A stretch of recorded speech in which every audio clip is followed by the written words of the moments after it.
Archaeological horror is a subgenre I hold in high regard, but aside from a few standout efforts, there aren't a great deal of films that fit that bill. The Relic is one such example, and I've sung its praises here previously.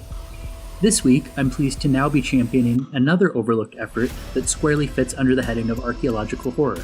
I'm speaking of the underseen found footage offering As Above, So Below. The film follows Scarlett, played by Perdita Weeks, who has made it her life's mission to find the archaeological relic, the Philosopher's Stone. Her filmmaker friend Benji, played by Edwin Hodge, is chronicling her journey for a documentary.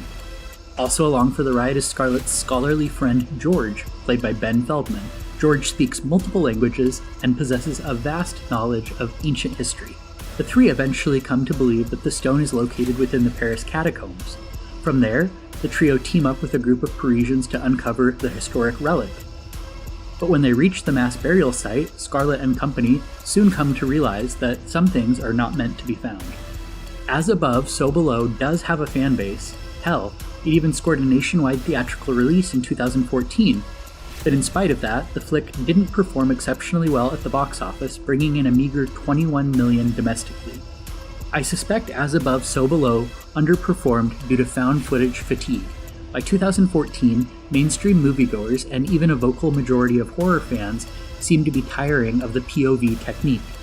Since As Above, So Below, which comes to us from the Dowdle brothers, is presented as footage collected for a documentary about the search for the Philosopher's Stone, we get better than average camera work, and that distinction also helps justify the characters continuing to film long after reasonable people would have turned off their cameras and gone home. We also have the important distinction that Scarlett is carrying on her father's legacy. He too searched for the stone and ultimately took his own life before he finished his quest. As such, when Scarlett refuses to abandon her objective, it makes sense. This isn't just a hobby, this is her familial legacy and her life's work. Scarlett's tenacity not only provides logical justification as to why she continues her relentless pursuit, it also makes her a relatable protagonist. She is dogged and relentless. There's something rather admirable about a protagonist that won't let anything or anyone stand in their way. It's inspirational and gives the viewer all the more reason to invest in that character's plight.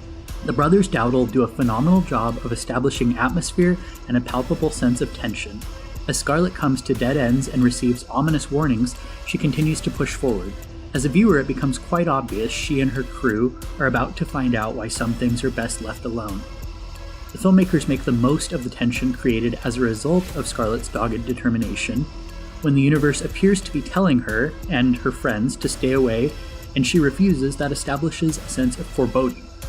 We know things aren't likely to go well for her, but we also recognize Scarlett's not going to stop until she's dead or has the stone in hand, and that establishes a baseline of tension that is then augmented by the various forms of supernatural phenomenon she and her team encounter along the way.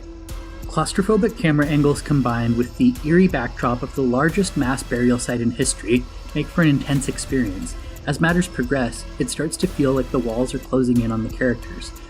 The team's journey would probably be plenty harrowing without the introduction of supernatural elements toward the third act, but that doesn't deter the Dowdle brothers from ratcheting up the tension to the point of being almost unbearable and really leaning into the horror. All in, As Above, So Below is a severely underrated found footage effort that delivers constant thrills and chills right up until the final frame. If you're down to check it out, you can find the film available for rental from all the major platforms as well as on physical media. That's all for this installment of The Overlook Motel. If you want to chat more about underseen and underrated films, feel free to hit me up with your thoughts on Twitter @FunWithHorror.